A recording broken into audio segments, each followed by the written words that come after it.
had a request, and so I thought maybe what we'd do is kind of reverse engineer it. So this is Procreate. It's iPad Pro. I have a fancy new paper-like screen on it that I like very much. Um, Other than that, it's just the way it comes from Apple. Here's the first generation Apple Pencil. And what I do to get all of this going here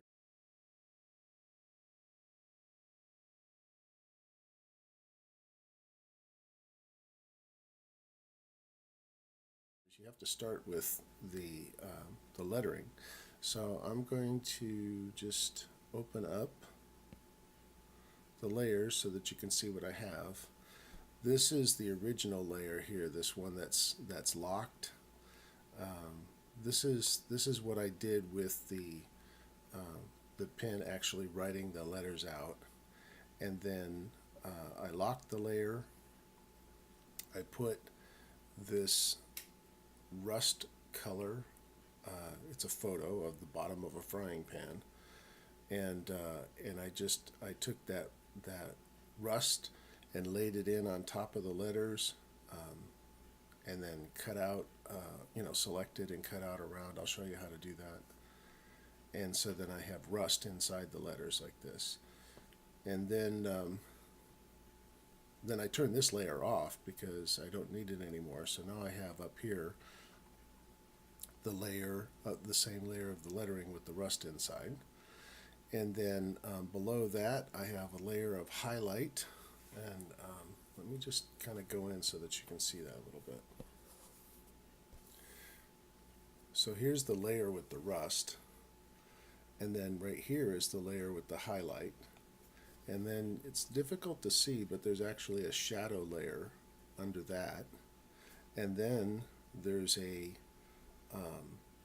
final shadow here that I put a little blur on to make it look like it's floating up a bit. Let's see. Oh, you can see it here a little better because the background's a little lighter. So there's the leading edge that kind of looks like makes the letter look somewhat 3D, and then there's a trailing edge over here that's dark right there. Don't know if you can see it in the video, and then the shadow, and then the background. And so we just kind of reverse engineer this here so that you can kind of see it all at once. So there's our image. Try to get the light to look a little better.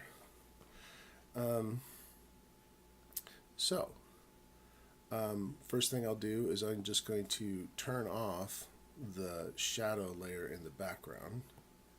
See, it just went away there. I'll turn it back on. Look right here. And then I'll turn off the trailing edge, and I'll turn off the leading edge. And then right here, I have a little bit of highlight. I'll turn that off. And then the very last thing, this was the original design with the rust inserted. So now that's gone. This one up here at the top, that's just this little embellishment that I put on.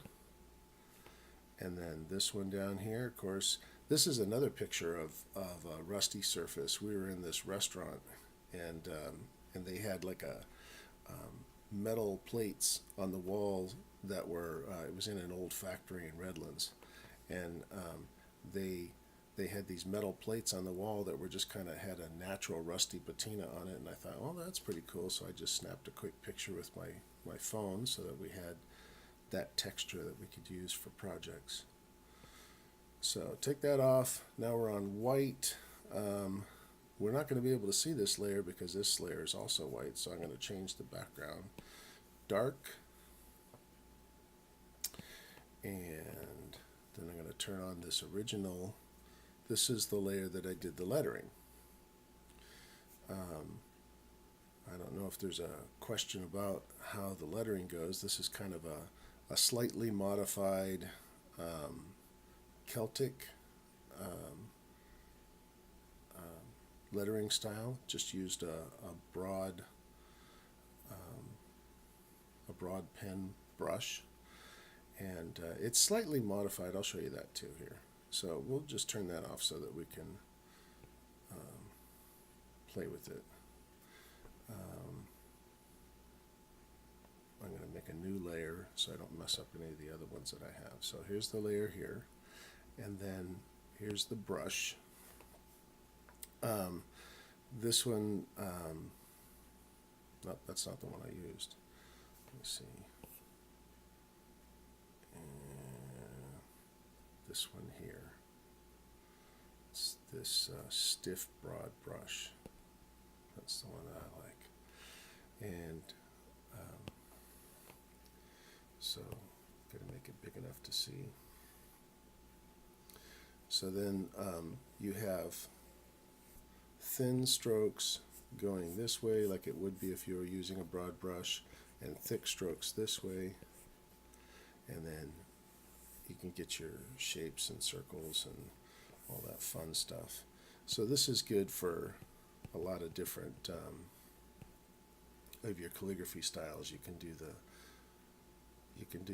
the cursive style. You can do the black letter style. Just kind of whatever. And then the Celtic style was a specific thing. I thought it was interesting, so I did a little research online to try to figure out how the letters go, and I saw a couple of people with their alphabets, but I really like it. I like the compact nature of it. The different strokes are fun to do.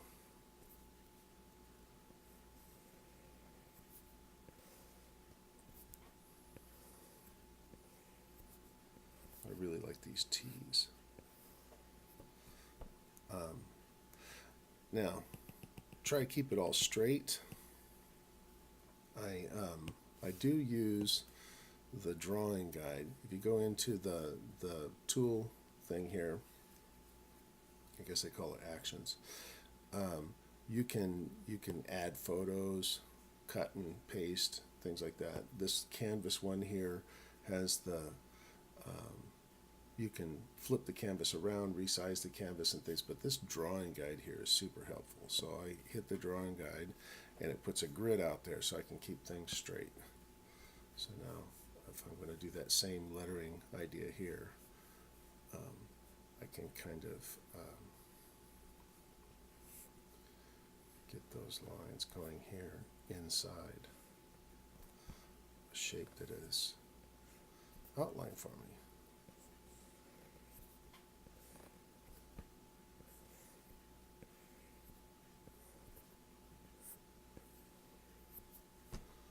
That. And then once I have the lettering, then the next thing that I want to do is I want to put whatever the texture is that I'm going to insert into the letters. So I'll just kind of show you that process really quick here. I'm going to turn off the drawing guide again.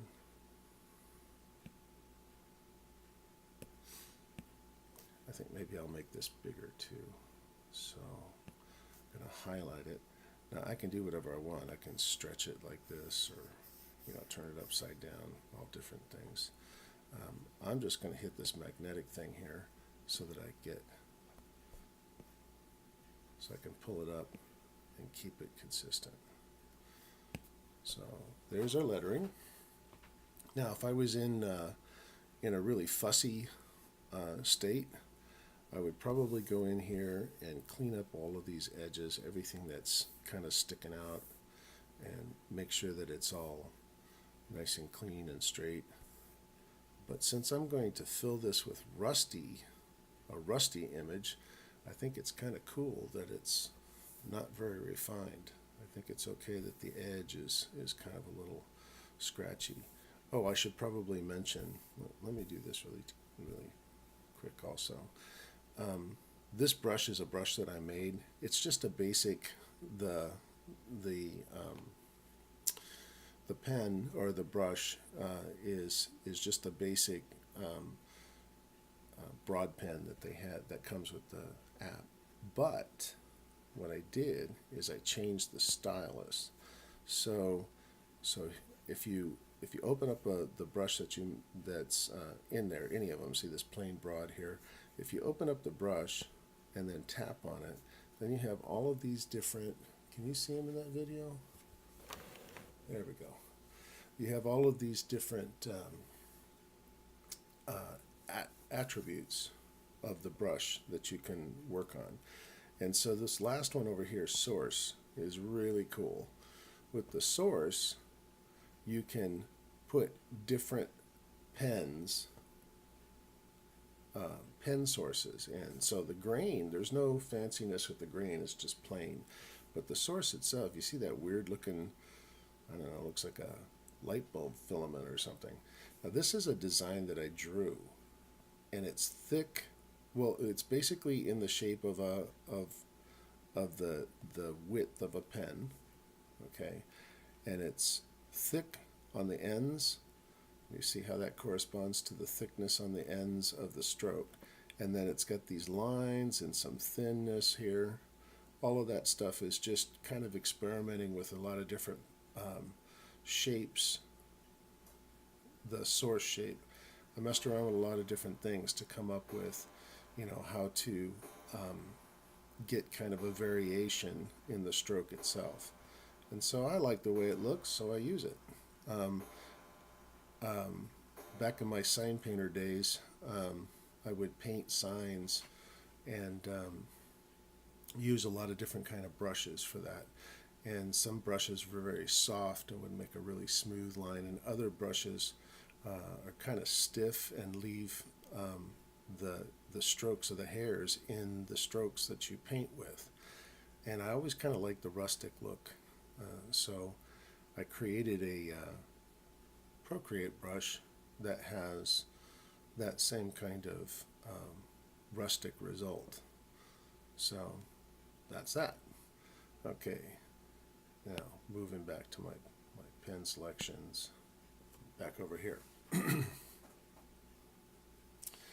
This let's talk about how we're going to insert the image of my rusty frying pan bottom. So first thing I need to do is get back to the layers. I'm going to swipe and lock this layer. Okay, then I need to come over and insert that photo. So it says insert photo here. I go into my camera roll, I slide through all of these things here, and I find my rusty pan. There it is right there. Okay, now I've inserted that photo in here, and I think that maybe I want to change the orientation on it. So when you insert it, that gives you the opportunity to do the placing, but I find that a lot of times my canvas isn't the right place for it. So I'm just going to turn that off. I'm going to shrink the whole canvas down, and then I'll highlight it again. And this time I'm going to turn it sideways, and I'm going to lay it in approximately where those letters were, and I want it a little bit condensed. So I'm just going to grab it and condense it down a little bit, get more of that texture into it to use. Make sure that it's centered over the letters. You see how I'm doing that? Center it over the letters.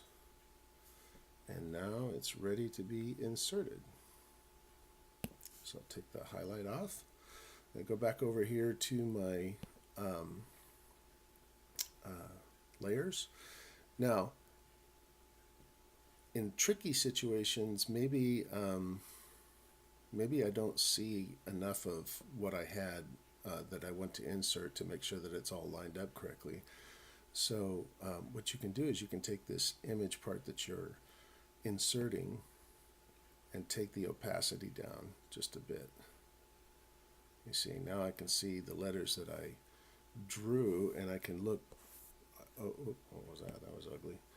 I can look, make sure that the insert part comes all the way out to the edge of my letters that I made. And it does, so we're good with that. Shrink it back down again. So now I'm going to bring that opacity back up again. And we're done with that layer for now. So we're going to go back to this one. Now, when I tap this layer here, I've selected it. When I tap it, I get some choices over here. What I want to do is I want to hit this select. Okay? And the last time I used that select button, I was doing freehand, but I don't want freehand, I want automatic. Okay?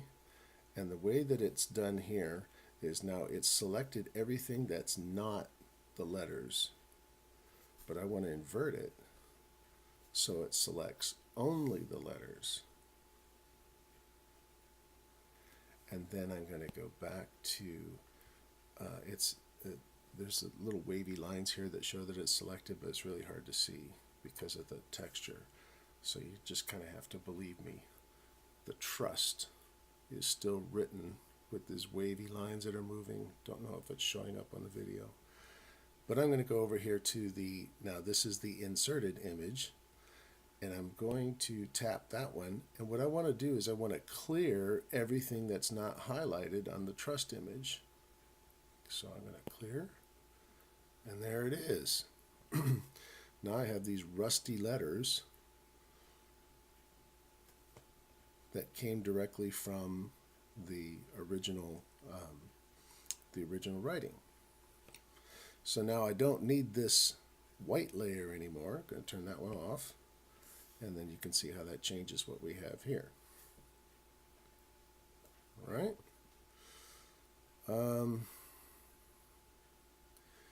Now, I go through a series. I talked about how back here with the original design, I wanted to have a layer of light colored highlight on the front edges. Make that big enough so that we can see it. On the front edges of the letter, I want to have some highlight. On the back side of the letter, I want to have some shadow, and then I want to have a floating shadow underneath that. So I need 3 layers. I need light, dark, and a gray shadow. I'm going to make the background a little lighter so that we can see this better. So let's pick a different color. We'll make it this teal color. That's vile. Okay, we'll make it this color. So on the front edge, let's just go through all of those different things. Here's our image with the rust. You can see it there. And then what I'm going to do is swipe over here. I'm going to duplicate, and then I'm going to take this image and I'm going to alpha lock it so that I can put some color in it. Now, once it's alpha locked, then I can tap it again, and whatever color is selected over here in the color side is going to be able to, oh, no, you can't quite see that. There we go. Whatever color is selected over here, this white color, is going to fill that layer. So, fill layer. Now I've got that white in there.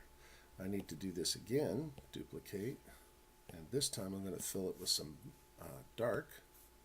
So I took it's not quite black, it's not all the way black, but it's a nice color. I really like this Van Gogh paint collection. I use that for a lot of stuff. So I'm going to insert the black, sort of black, mostly black. Same process. Tap that new layer just made, fill that layer with some black. Okay, now it's there. And then I'm going to duplicate the black layer. Okay, so now I have 2 black layers and a white layer and the inserted layer, the photo inserted layer. Back up here to the white layer. I'm going to highlight it all. Now I don't need to see it all.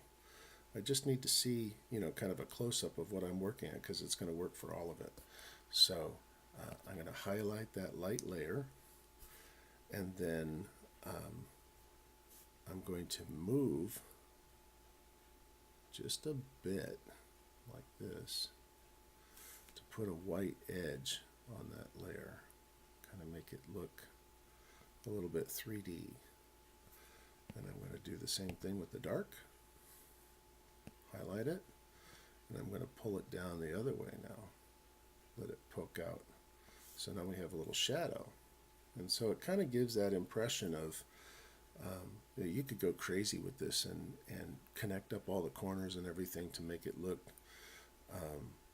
really exactly like it's 3D. But for the most part, I kind of like just doing this. I can do it quickly, it looks good. If I was going to blow it up really big, I'd probably be a little bit more careful.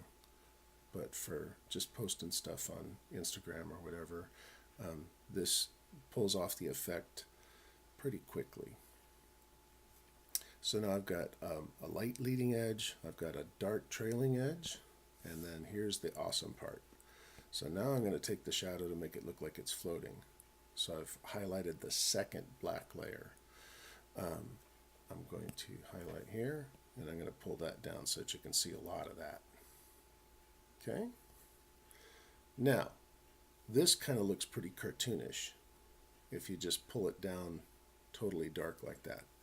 So what I do is I go back over here to that layer, I take the alpha lock off, and then I go over here to this adjustments button, and I'm going to hit the Gaussian blur. And to adjust the amount of blur, you just kind of slide your pen across. And so if you take it way up here like this, you get lots of blur. And if I take it not so far, a little less blur, I can take it all the way back down to where there's no blur. But you just kind of pick the spot like that that gives the impression of the shadow that you want.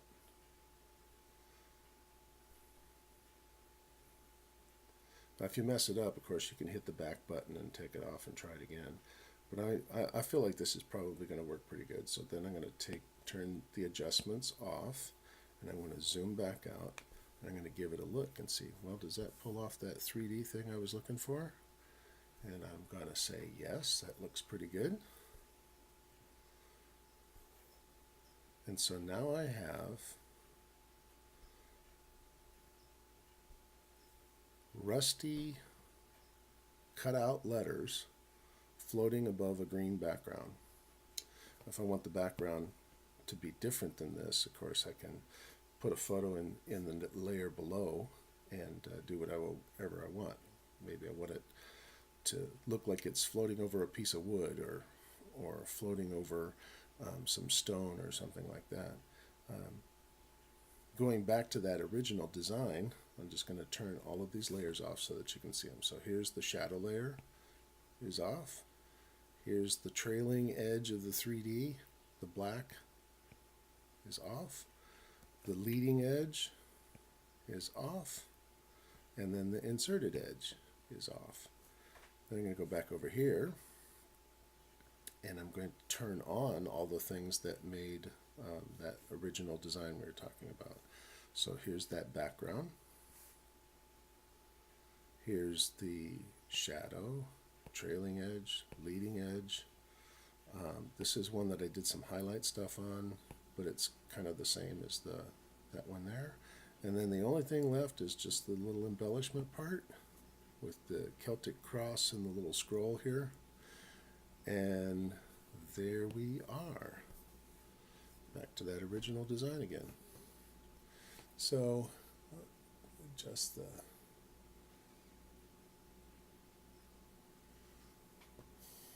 It's kind of hard to see this one. I might have to do this again with a little easier to see design, but there it is. So I had a request to show how I do this kind of stuff, and hopefully that's helpful for you.